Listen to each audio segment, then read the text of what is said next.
오늘 우리는 요한복음 18장을 끝내는데요. 설교의 내용은 18장 28절부터 40절에 있는 말씀인데 본문은 좀 줄여서 28절부터 33절까지만 읽도록 하겠습니다. 그들이 예수를 가야바에게서 관정으로 끌고 가니 새벽이라. 그들은 더럽힘을 받지 아니하고 유월절 잔치를 먹고자 하여 관정에 들어가지 아니하더라. 여러분 읽어주세요. 그러므로 베드로가 밖에로 나가서 그들에게 말하되 너희가 무슨 일로 이 사람을 고발하느냐. 대답하여 이르되 이 사람이 행악자가 아니었더라면 우리가 당신에게 넘기지 아니하였겠나이다. 너희가 그를 데려다가 너희 몸대로 재판하라. 유대인들이 이르러 우리에게는 이 사람을 죽이는 권한이 없나이다. 이는 예수께서 자기가 어떠한 죽음으로 죽을 것을 가리켜 하신 말씀을 응하게 하려 함이로라. 다시 관정에 들어가 예수를 불러 이르되 내가 유대인의 왕이냐. 아멘. 자, 우리 한번 상상을 같이 해보자고요. 자, 여러분이 운전을 합니다. 시간은 한밤중입니다. 여러분이 운전해서 가고 있는 길은 시골길입니다. 가로등 하나 없습니다. 자, 운전을 하고 가다가 여러분이 차를 세웠습니다. 그리고 여러분 차에 있는 라이트를 갖다가 다 껐습니다. 여러분의 눈에는 무엇이 보이십니까? 아무것도 보이지 않습니다. 날씨가 좋으면 하늘을 바라볼 때 별은 있겠네요. 아무것도 앞이 보이지 않습니다. 자, 여러분이 다시 전조등을 켰습니다. 보입니까? 보이지요. 세상이 온통 흑암으로 뒤덮여 있습니다. 그러한 세상을 가리켜서 두 개의 단어로 설명할 수 있을 것 같습니다. 혼돈과 공허. 하나님께서 빛을 보내시니 흑암은 사라지고 하나님께서 질서를 부여하시니 혼돈과 공허도 사라집니다. 창세기 1장에 있는 창조 이야기의 내용입니다. 성도 여러분, 요한복음 1장 5절을 한번 봐보시겠어요? 요한복음 1장 5절. 여러분 성경에다 바꿔서 써놓으셨는지 모르겠어요. 1장 5절 함께 시작. 빛이 어둠에 비치되 어둠이 깨닫지 못하더라. 자, 깨닫다에 해당하는 단어는 이기다라고 하는 뜻이 있습니다. 그러므로 무슨 뜻입니까? 빛이 어둠에 비치되 어둠이 이기지 못하니라 라는 말씀이 되겠습니다. 그렇습니다. 어둠은 빛을 이길 수 없습니다. 믿으시면 아멘 합시다. 빛이 있으면 반드시 어둠은 물러가게 되어 있는 거예요, 여러분.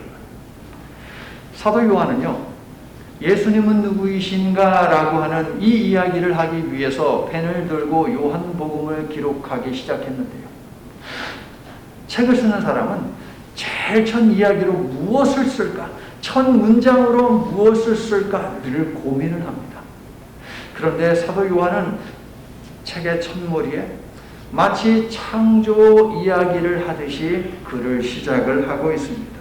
뭐라고 시작하지요? 1장 1절 시작. 태초에 말씀이 계시니라. 자, 여기까지. 아시다시피 요한복음이 말하는 말씀은 무엇입니까? 예수님이죠, 예수님. 그러므로 사도 요한이 1장 1절에서 하는 말은 태초에 예수님이 계셨다라는 것이겠죠. 쭉 읽어 내려가면 빛에 관한 이야기가 있습니다. 말씀으로 오신 그분은 빛이다라고 하는, 그것도 참 빛이다라고 이야기를 합니다. 그러므로 사도 요한은 태초에 예수님이 계셨다는 선포와 함께 예수님이 참 빛으로 오셨다라고 하는 이야기를 선포하면서 요한복음을 시작하는 것이죠. 그는 생명의 참 빛이라.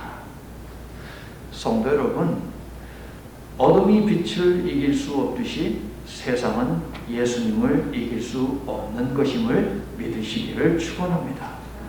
세상은 결코 예수님을 이길 수 없어요. 하나님께서는 빛을 필두로 하여 이런저런 많은 것들, 세상에 존재하는 것들을 만드시고 그리고 남자와 여자도 만드셨습니다. 동산을 만들어 그들로 하여금 거하게 하셨죠. 그러던 어느 날 하나님께서 사람을 찾아오셨습니다. 얘들아 어디 있니?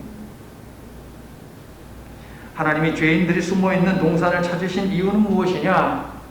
그들로 하여금 죄를 고백하게 함으로 말미암아 죄를 용서해 주시고 멸망을 피하게 하시고 생명을 주시기 위해서 아담과 하와를 찾아오신 것이죠. 시간이 얼마나 흘렀을까? 성경에 있는 기록대로 하면 4,000년이 조금 더 지났을 것이에요. 자, 그렇게 시간이 흘렀어요. 시간이 지난 어느 날 이번에는 죄인들이 동산에 계신 성육하신 하나님 예수님을 찾아왔습니다. 예수님은 저들의 죄를 용서하고 영생을 주기 위해서 동산에 계시는데 저들은 왜 이 예수님을 찾아왔을까요? 죄 없는 분에게 죄를 뒤집어 씌워서 혐의를 씌워서 예수님을 죽이기 위해서 동산에 왔다는 것이죠. 성도 여러분, 태초에 하나님께서 죄인들을 찾아오신 목적은 허물을 덮어주고 생명을 주기 위함이었는데 이 자들은 의로우신 분을 죄인으로 만들어 죽이기 위해서 동산에 들어왔습니다. 빛 대신 예수님을 만나기 위해서 온 저들의 손에는 무엇이 들려 있습니까? 등불이 들려 있습니다. 횃불이 들려 있습니다. 영원한 밝음을 주시는 예수님 앞에 기름이 떨어지면 불이 없어져 버릴 것들을 들고 찾아온 죄인들. 당연히 에고에임이 내가 하나님이야 라고 말씀을 하시니 그 죄인들은 뒤로 물러서고 얼굴을 땅에 대고 두려워 떨 수밖에 없는 것이죠. 이게 바로 어둠의 속성입니다. 어두운 빛이 등장하면 두려워서 떨 수밖에 없는 미약한 존재, 사라질 수밖에 없는 그런 존재라는 것이죠, 여러분. 그래서 저들은 그들이 계획한 모든 일을 한밤중에 모두 다 처리하고자 했습니다. 28절을 보세요. 대제사장의 기도를 마치신 예수님을 거짓 대제사장들이 체포하고 신문하고 재판한 후에 빌라도의 손에 넘길 때 그때 시간이 언제입니까? 새벽입니다. 새벽이라는 단어에 해당하는 것이 프로이라는 단어인데 새벽 3시에서 6시에 해당하는 시간이 되겠어요. 아주 깜깜한 밤이지요. 다른 복음서들을 종합하면 예수님에 대한 불법 신문과 재판은 다음과 같이 진행이 되었습니다. 예수님은 겟세마네 동산에서 체포되어 대제사장직을 박탈당한 안나스의 집으로 끌려가십니다. 그런데 안나스는 예수님에게 질문을 하고 별다른 성과를 거두지 못합니다. 그러자 자신의 사위인 가야바에게 보내는데 가야바는 이 시대에 이 당시에 대제사장으로 있던 자가 되겠습니다. 가야바에게 보냈는데 다른 복음서를 보게 되면 사내들인 공회가 나옵니다. 그러니까 가야바가 다른 퇴임한 은퇴한 그러한 그 대제사장들과 그리고 장로들과 서기관들을 불러 모아놓고 즉 사내들인 공회의 멤버들을 불러다가 놓고 예수님을 밤새 신문을 한 것이죠. 그런데 여러분, 사람의 생명을 다루는 중차대한 일을 한밤중에 신문하는 것, 이것은 불법입니다. 대제사장 가야바와 퇴임한 대제사장들과 장로들과 서기관들 등등등등 공회원들은 거짓 증인들도 매수하고 거짓 증언을 하도록 시켰는데 이 거짓 증언자들이 말하는 거짓 말이 서로 맞지가 않는 거예요. 손발이 맞아야 되잖아요. 손발이 맞지가 않아요. 참으로 난처하던 그때에 대제사장이 나섰는데 가야바가 되겠죠. 그는 예수께 유도신문을 하면서 이야기합니다. 네가 찬송받으실 하나님의 아들 그리스도냐? 살고자 하면 예수님은 아니다라고 이야기를 하셔야 됩니다. 그 말도 하기 싫다면 침묵을 하시면 됩니다. 그런데 우리 예수님은 빼도 박도 못하는 결코 해서는 안 되는 대답을 그들에게 주십니다. 내가 그니라. 에고에임. 마가복음 14장 62절을 펴세요, 여러분. 마가복음 14장 62절. 요한복음에 여러분 네모 박스 하신 것 기억하시죠? 지난주, 그전주. 거기 보면 마가복음 14장 62절에 내가 그니라 라고 되어 있죠? 거기 네모 박스. 자, 그리스어로 하면 뭡니까? 에고에이미. 요한복음에 많이 등장하는 말이에요. 예수님은 생과 사의 갈림길에서 자신에게 너무도 불리한, 절대 해서는 안 되는 말을 그들에게 주었습니다. 에고에이미, 내가 그니라. 이 말은 무슨 뜻이에요? 내가 하나님이다. 나는 하나님이다. 신성 모독죄가 성립되는 순간입니다. 나사렛 예수, 신성 모독죄로 사형!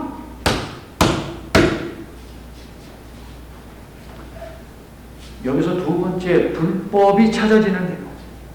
신문한 당일에는 유죄를 선고할 수 없다는 유대 법의 규정을 어기고 밤새 신문한 다음에 몇 시간도 지나지 않은 것이죠.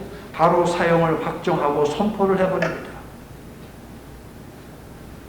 합법적인 일을 해야 하는, 진리가 가장 토대가 되어야 하는 신성한 법정에서 거짓이 난무하고 불법이 자행되고 있습니다.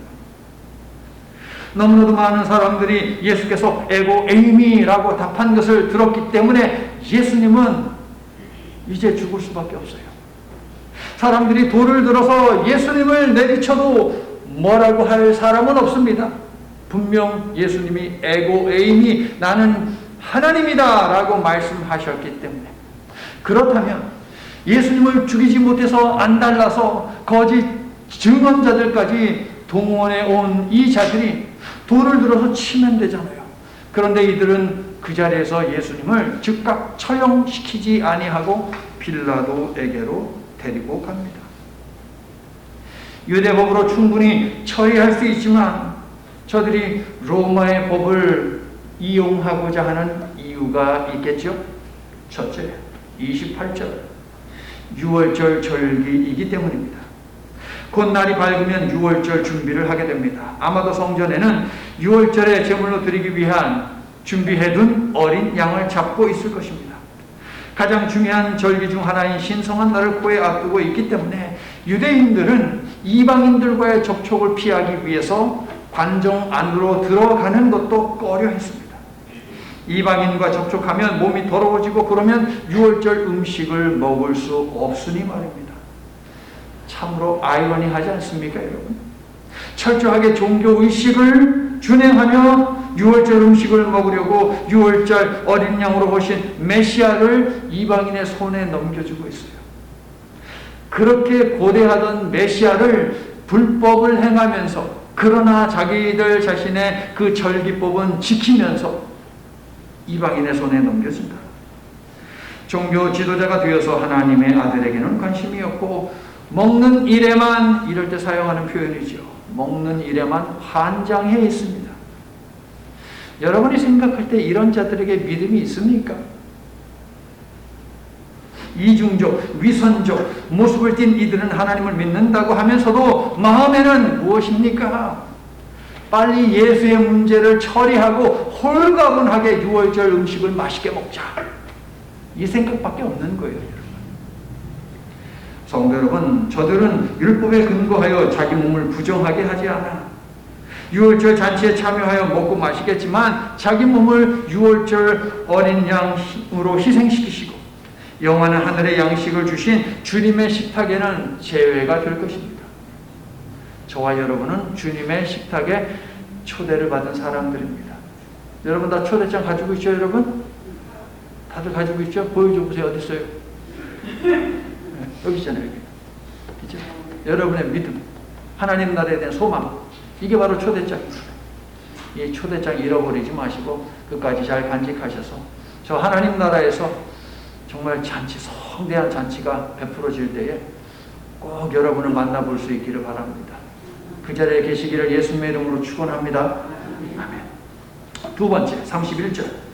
저들은 로마의 법을 빌려 예수님을 십자가에 매달아 죽이고자 했습니다. 그렇게 되면 모든 사람이 십자가에 못 박혀 죽은 예수를 보고 오, 예수는 저주받아서 죽었다라는 생각을 줄 수 있는 것이죠. 신명기 21장 23절입니다. 나무에 달린 자는 하나님께 저주를 받았음이니라. 신명기 21장 23절. 자, 이 법은 무슨 이야기를 하고 있냐면은 죽어 마땅한 자는 나무에 매달아서 죽여라 라고 하는 유대법을 지금 이야기하고 있는 거예요. 그러므로 이 자들도 유대인의 법에 따라 예수를 십자가에 못 박아 죽일 수 있는 것이었죠. 그런데 이 시대에 십자가 처형은 누구에게 적용되느냐? 정치범들에게 적용이 되었습니다.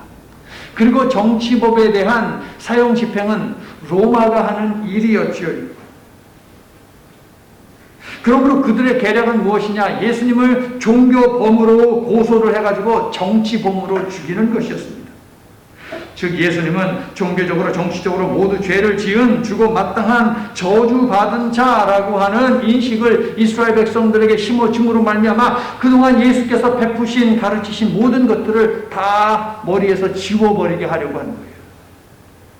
그동안에 좋았던 여러 가지 것들이 있다 할지라도 정말 임팩트가 상당히 강한 것이 내 머리를 꽝 때리면 그 전에 좋았던 거는 다 잊어버려요, 여러분, 사람은.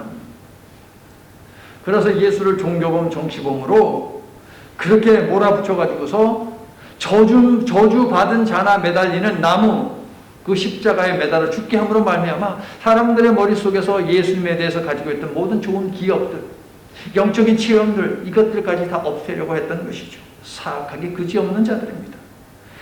그런데 여러분, 자 32절을 보면 자신이 한 말에 대해서 성취하기 위해서 예수님은 십자가에 매달렸다라고 하는 그런 뉘앙스를 주는 내용이 있죠. 그런데 예수님은 그 말씀이 어디 있냐면 요한복음 3장 14절과 15절에서 자신이 이렇게 죽게 될 것임을 이미 예고하셨어요.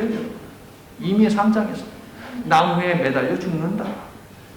저들은 예수님의 죽음을 저주받은 죽음으로 유도하려고 했지만 예수님은 자신의 죽음으로 모든 저주를 끝내려 했다라는 거예요. 비교가 되세요, 여러분? 예수를 저주받아 죽은 자로 만들려고 했는데 예수님은 인간이 가지고 있는 모든 저주를 갖다가 끝내려고 했다고요.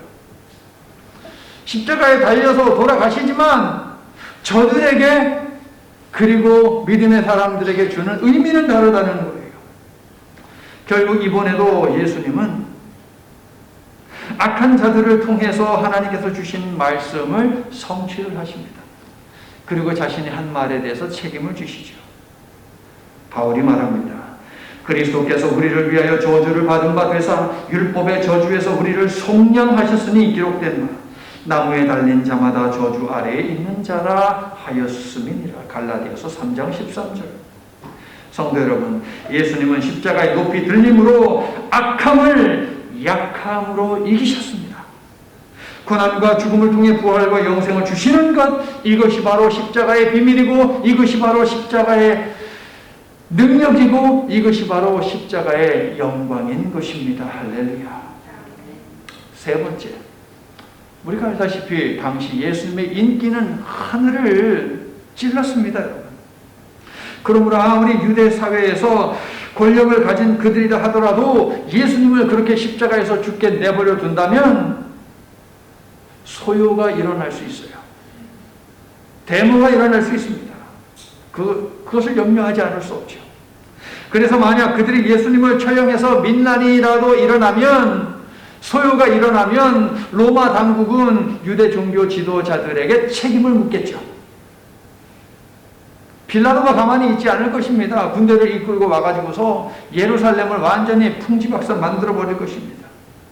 자, 그렇게 되면 로마로부터 받은 기득권을 잃게 되니까 저들은 뒤탈 생기지 않게 하고 그러면서 자신들의 권력도 유지하면서 눈에 가시인 예수를 제거할 이 묘안을 찾아낸 것이죠. 그런데 문제는 빌라도가 자신들의 계획에 따라주느냐 따라주지 않느냐, 이게 이제 문제가 되겠죠. 나름대로 최고의 그 아이디어를 고안해 놨는데 이제 빌라도가 그걸 따라줘야 되잖아요. 자, 로마 총독은요 당시 저 북쪽에 가이사랴에 관절을 두고요 거기에서 머물면서 자 팔레스틴을 통치를 하였습니다. 그런데 6월절과 같이 정말 커다란 축제일이 돌아오면 수많은 사람들이 예루살렘에 모여들기 때문에 혹시라도 사람들이 충동적으로 밀란을 일으킬 수 있기 때문에 또 그 전에 수많은 밀란이 일어났었어요. 쿠데타 세력들이 있어가지고서. 그렇기 때문에 가이사랴에 있는 총독은 군대를 이끌고 주둔군입니다. 메인 정말 싸움 잘하는 훈련 잘 받은 군인들을 이끌고 예루살렘에서 머물고 있었습니다. 그래서 28절을 보면 관정이라고 하는 단어가 있죠. 그들이 찾아갔을 때 빌라도는 관정 안에 있었습니다. 그런데 관정에 해당하는 단어를 우리가 염두에 두면 이 관정은 건물이 아니고 그냥 텐트입니다. 텐트, 천막. 천막 안에서 자고 있었던 거예요. 근데 시간이 언제예요? 새벽 시간이죠. 그런데 밖에서 그냥 웅성웅성 왁자지껄 시끄러운 소리가 나니까 빌라도가 잠을 이루지 못하고 나온 것이겠죠. 로마의 총독으로서 팔레스틴을 지배하는 이 빌라도에게 두 가지 중요한 일이 있습니다. 첫 번째는 무엇이냐? 팔레스틴을 정치적으로 안정되게 다스리는 것이었겠죠. 그래서 종교적인 유대 민족의 특성을 고려하여서 그들이 종교 활동하는 것을 금하지 않았습니다. 그리고 종교 지도자들에게 어느 정도의 권력도 부여를 해 주었습니다. 안정되게 치리하기 위해서. 그럼 두 번째는 무엇입니까? 그럼에도 불구하고 이 팔레스틴을 다스리는 실권은 나에게 있다라고 하면서 감히 정치적인 권위에 도전을 하지 못하게 만드는 것, 이것이 또 빌라도가 컨선하는 두 번째가 되겠습니다. 그래서 빌라도는 고의적으로 그들의 요구를 묵살하는 것이 한두 번이 아니었습니다. 오늘 본문에도 빌라도의 자세를 보면 이 두 가지를 충족시키기 위한 그 나름대로의 노력이 찾아지죠. 자, 막사에서 나온 빌라도 마치 귀찮기라도 하듯이 무슨 일이냐? 라고 물었습니다. 그러자 종교 지도자들은 30절 예수가 악한 일을 했다라고 고발하죠. 그런데 여러분, 밤새도록 예수님을 신문한 이야기 마태, 마가, 누가, 요한 다 찾아봐도 예수님이 악한 일을 했다라고 하면서 저들이 고소 고발하는 내용은 없습니다. 말을 만들어내고 있어요. 진리가 가장 기본인 법정에서 저들은 거짓을 말하고 있습니다. 종교 지도자들이 되어서. 분명히 성경은 거짓말하지 말라고 하는데 아무렇지 않게 거짓말합니다. 마태복음 27장 1절과 2절을 보면 저들은 예수님을 빌라도에 데리고 가기에 앞서서 예수를 죽이려고 함께 논의하며 음모를 꾸몄다라고 되어 있어요.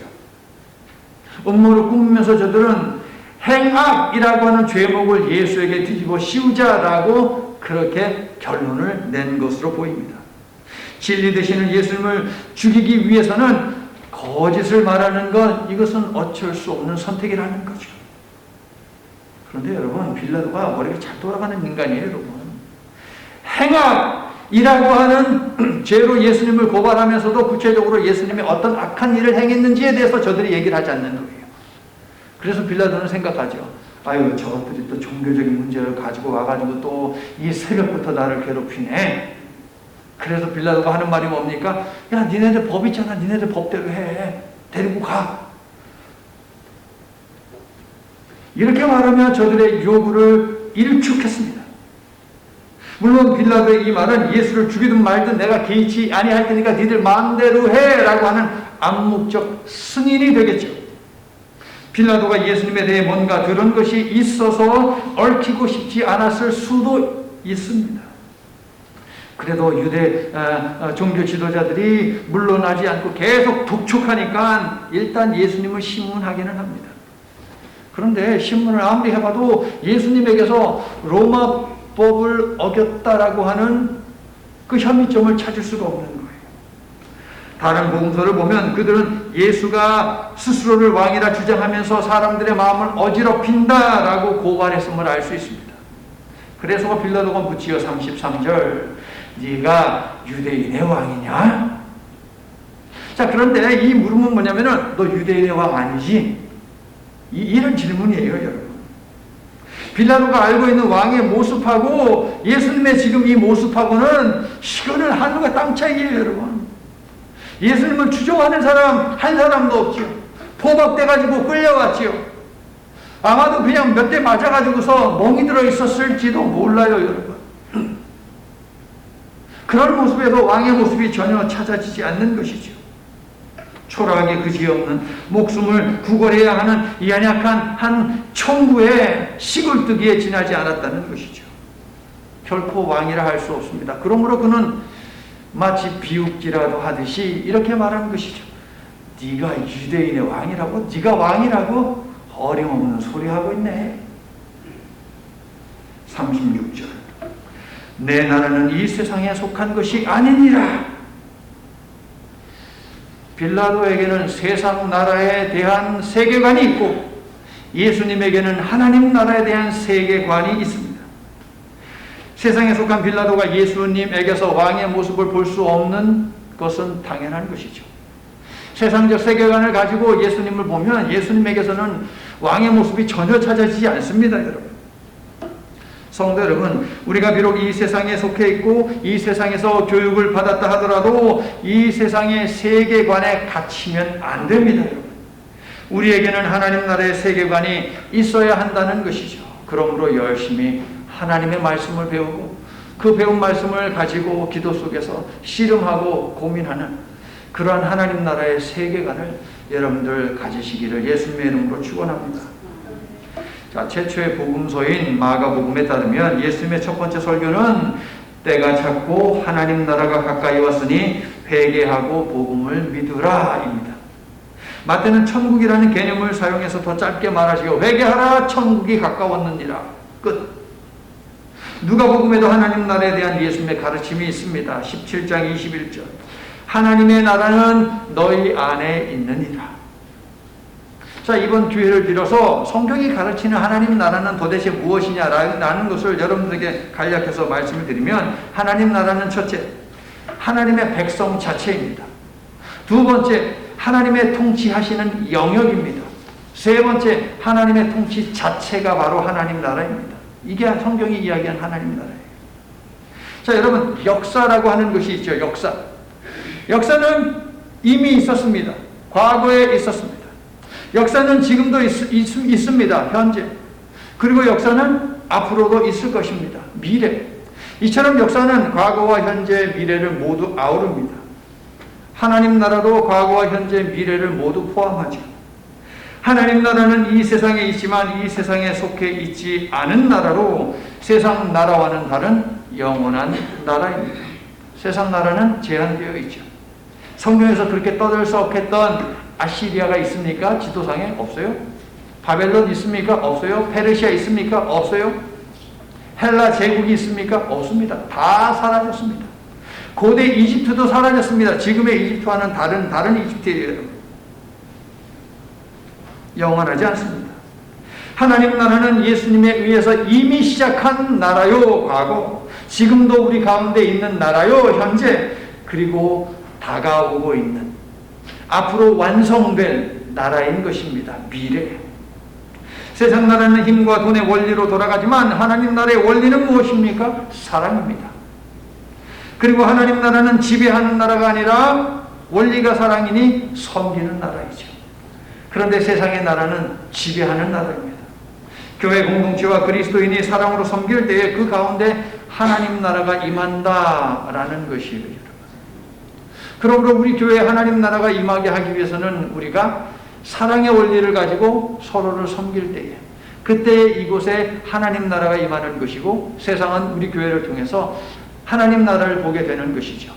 여러분의 삶도 마찬가지입니다. 교회는 이 건물이 교회이기도 하지만 궁극적으로 여러분 개인 한 사람 한 사람 하나님을 믿는 여러분이 바로 교회이거든요.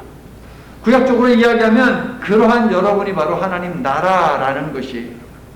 그러므로 하나님 나라의 원리인 사랑을 가지고서 섬기며 사는 것이 얼마나 중요한지 아시겠습니까? 여러분을 천국을 소개해야 하는 책임을 가지고 사는 사람들이에요. 그러므로 섬기는 사람으로 여러분의 삶을 살아가시기를 예수님의 이름으로 축원하는 것입니다. 자, 거짓 대제사장 가야바는요, 무고한 사람의 희생을 통해 안정을 얻는 나라가 하나님 나라라고 말하지만 그것은 세상의 방식이죠. 세상 나라가 하는 일입니다. 빌라도가 알고 추구하는 힘으로 지키고 제왕적 권세로 통치하는 것은 세상 나라의 논리가 되겠습니다. 대제사장 되시는 예수님이 보여주시고 통치하는 하나님 나라는 돈과 권력이 아닌 의와 사랑과 섬김을 무기로 하는 나라입니다. 하나님 나라가 가지고 있는 무기는 총과 칼과 대포와 미사일이 아닙니다. 바로 섬김입니다. 이것이 하나님 나라가 가지고 있는 무기입니다. 고난과 희생, 이것이 바로 하나님 나라의 무기입니다. 이 무기를 가지고 점령해 가는 나라, 이 나라가 바로 하나님 나라이죠. 그래서 예수님은 십자가의 길도 주도적으로 걸으신 것입니다. 네가 유대인의 왕이라고? 비웃듯이 말한 빌라도는 나는 이 세상에 속하지 아니한 나라의 왕이라고 하는, 참으로 황당하기도 하고 왠지 찜찜하기도 한 이 예수님의 말을 듣고 뭔가 좀 주저하게 됩니다. 그래서 생각해낸 묘안이 있어요. 39절, 유월절 특별 사면입니다.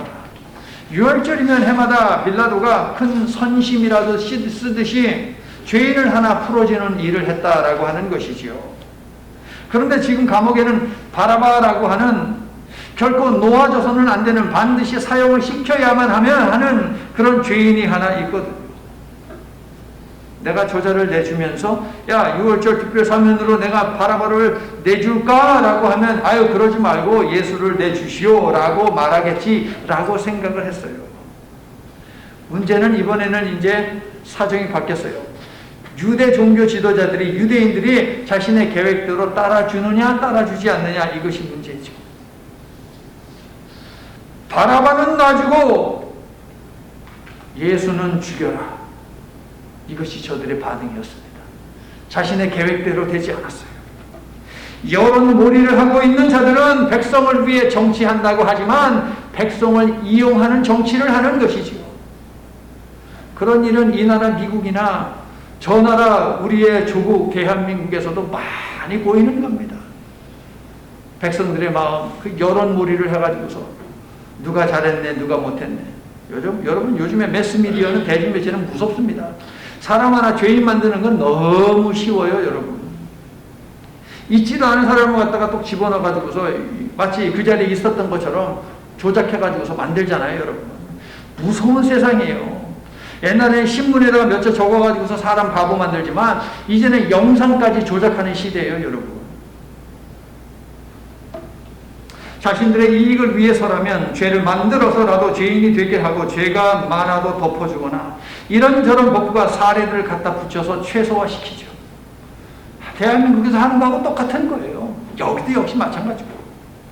오늘 말씀을 보니 유대인들은 죄 없는 자도 죽이고 살인한 강도도 죄값을 면해주는 세상의 통치 방식에 젖어 있습니다. 유대 종교 지도자들이.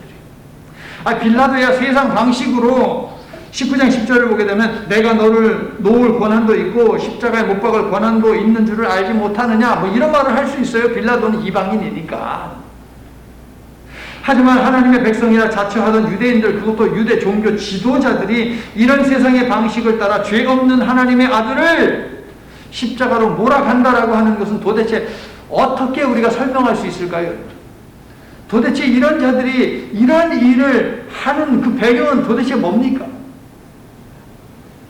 마가는요, 바라바를 밀란을 꾸미고 그 밀란 중에 살인을 저지르고 체포된 죄자라고 알려주고 있습니다. 그는 살인자일 뿐 아니라 로마를 붕괴시키려고 밀란을 주도한, 결코 풀어주어서는 안 되는 위험한 혁명 세력입니다. 그러므로 로마의 법을 준수해야 할 책임이 있는 빌라도는 반드시 바라바를 처형시켜야만 합니다. 여기에 대해서는 애누리가 없습니다. 무조건 처형시켜야 돼요, 이 자는. 하지만 예수님은 어떻습니까? 로마 법에 저촉되는 일 단 하나도 하지 않았습니다. 오히려 예수님은 가이사의 것은 가이사에게 줘라 라고 말씀을 하셨죠. 그러므로 혁명적 성향을 조금도 띠지 않은 예수님을 십자가에 처형하고 반란 세력의 확실한 증거를 가진 바라바를 풀어준다는 것은 로마 총독으로서 결코 할 수 없는 일입니다. 그것이야말로 가이사 로마의 황제에게 불충하는 일이죠. 그런데 고민거리도 아닌 문제 앞에서 이 빌라도는 고민했고, 그리고 그릇된 선택을 했습니다. 한편 유대인들 입장에서 한번 생각을 해보자고.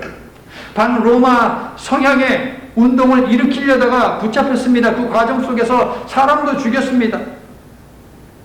이런 자가 만약에 풀려난다면 이제는 또다시 로마에 대해서 항거하며 저항을 할 것입니다. 또 반란을 주도할 것입니다. 그렇게 되면 로마의 주력 주대가 와가지고서 예루살렘을 완전히 황폐화시키고 말 것입니다. 그렇게 되면 그들이 그토록 지키고자 했던 기득권을 지킬 수 없게 되는 것이죠. 이 일을 막기 위해서 가야바가 한 말이 바로 그거잖아요, 여러분. 대를 위해서 소를 희생시키는 것은 당연한 거야 라고 말했죠. 그런데 이들 역시 고민거리도 안 되는 문제 앞에서 고민했고 엉뚱한 그릇된 것을 선택했다는 거예요. 성도 여러분, 빌라도가 로마에 대해 스스로 역적이 되면서까지 예수를 죽이는 일에 동조한 이유는 무엇일까요? 예루살렘의 종교 지도자들이 로마의 의심을 살 수 있다는 것을 알면서도 바라바를 풀어달라고 요청한 이유는 무엇일까요? 그러한 결정 배후에 있는 사탄에게 넘어갔기 때문이에요, 여러분. 우리의 씨름은 혈과 육을 상대하는 것이 아니요 통치자들과 권세자들과 이 어둠의 세상 주관자들과 하늘에 있는 악한 영들을 상대함이라. 예수님은 자신을 잡으러 온 자들과 맞닥뜨렸을 때 칼을 잡고 싸우지 않았습니다. 하늘의 영을 불러내리지도 않았습니다. 오히려 칼로 희생당한 말고의 귀를 붙여주셨죠. 예수님이 상대하는 세력은 로마도 아니고 유대 종교 지도자들도 아니고 죄와 죽음의 권세를 붙들고 있는 사탄이었기 때문입니다. 그래서 예수님은 이렇게 꾸짖으셨죠. 사탄아 물러가라 라고 말입니다. 예수님은 인간의 그릇된 생각 그 너머에 있는 인간을 조종하고 있는 사탄을 보셨던 거예요. 그렇게 사탄은 십자가를 가능한 한 막으려고 몸부림쳤는데 예수님이 그대로 가니까 그래 십자가에서 죽어라 라고 하면서 관계된 모든 사람들을 이용해 먹고 있는 것이죠. 때는 유월절 준비일. 이제 몇 시간 후면 예수님은 유월절 어린 양으로 세상의 모든 죄를 담당하여 십자가에서 죽겠지만 사탄의 최후 보루인 죽음을 이기고 승리하실 것이기에 예수님은 바라바의 자리에까지 들어가셔서 그를 살리시는 일을 하신다는 거예요. 그러나 성도 여러분, 비록 종교 지도자들에 의해서 설계되고 그들의 여론 정치로 군중들이 결정한 십자가였지만 그들 배후에 있는 사탄이 주도한 이 죽음의 자리에서도 하나님의 뜻은 예수님을 통해 막힘없이 이루어져서 사탄의 관계를 꺾고 계획하신 부활과 영생의 구속사는 완성이 되었다라고 하는 것입니다. 우리를 구원하시고자 하는 하나님의 계획은 그 어느 누구도 그 무엇도 막을 수 없다는 것이죠. 믿으시면 아멘 합시다. 사랑하는 성도 여러분, 우리가 싸우는 싸움도 보이지 않는 사탄과의 싸움입니다. 여러분. 어떤 문제를 가지고 여러분 지금 갈등하고 있습니까? 고민하고 있습니까? 그 너머에 있는 배후 세력 사탄을 보셔야 합니다. 그리고 문제 너머에서 여러분을 응원하고 있는 예수 그리스도도 여러분은 보셔야 합니다. 나는 여러분이 하나님의 전신갑주를 입고 성령의 도우심으로 사탄을 간파하고 물리치며 사는 기도자들이 다 되시기를 예수님의 이름으로 축원합니다. 이제 말씀을 마칩니다. 38절을 보시면 빌라도가요, 진리가 무엇이냐라고 예수님께 묻는데 질문을 했으면 답을 들어야 되잖아요. 묻기만 하고 나가버립니다. 그가 생각하는 진리는 무엇입니까? 세상에서 통용되는 진리입니다. 칼에는 칼로 맞서야 한다. 죄를 지었으면 처형시켜야 한다. 이것이 세상의 진리입니다. 진리가 무엇이냐는 빌라도의 말은 이런 거지요. 네가 왕이냐? 하듯이 똑같은 거예요. 진리 같은 소리 하고 있네. 그가 진리에 대해서 무관심한 이유는 무엇입니까? 그가 진리에 속해 있지 않았기 때문이죠.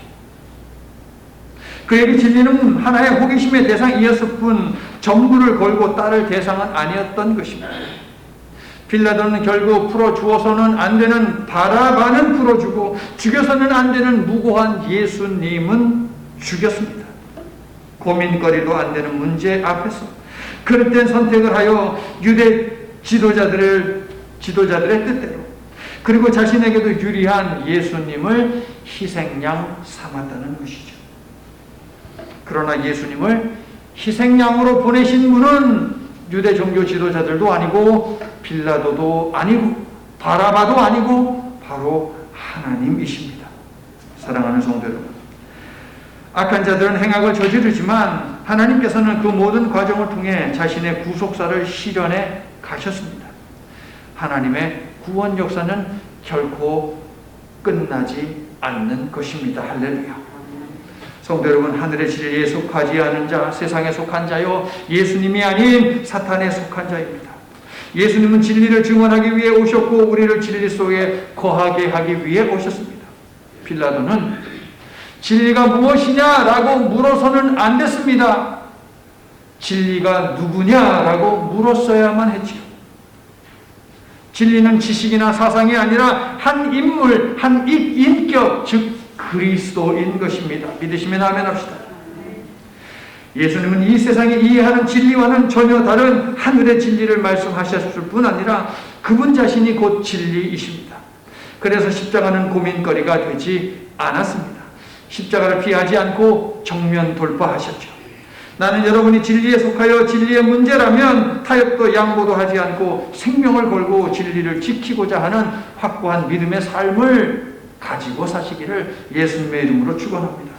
성도 여러분, 세상 나라에 속한 것과 하나님 나라에 속한 것 사이에서 고민도 하지 마십시오. 하나님 나라를 택하고 하나님 나라에 속하시기를 바랍니다. 기억하십시오. 진리는 사상도 아니고 철학도 아니고 지식도 아니고 정보도 아니고 사물도 아닙니다. 예수님이 오직 유일한 진리이십니다. 그러므로 진리이신 예수님을 포기하지 않는 확고부동한 믿음의 사람이 다 되시기를 예수님의 이름으로 간절히 축원합니다. 아멘. 주의 영이 계신 곳에 참 자유를 주시는 하나님, 진리 되신 예수님을 보내주셔서 우리로 하여금 죄와 사망에서 자유하게 해주시니 감사합니다. 사망의 법에서 우리를 해방시키는 성령의 사람으로 매일매일 살게 하시고 고민거리도 되지 않는 문제들의 마음을 뺏기고 시간과 에너지와 물질과 건강을 내어주어 종의 굴레를 다시 쓰는 어리석은 자들이 되지 않도록 붙들어 주시옵소서. 성경을 통해 명시해 주신 하나님의 뜻을 알기 위해 애쓰고 실천하기 위해 날마다 기도하는 자들이 되게 하여 주시옵소서. 예수님 이름으로 기도드립니다. 아멘.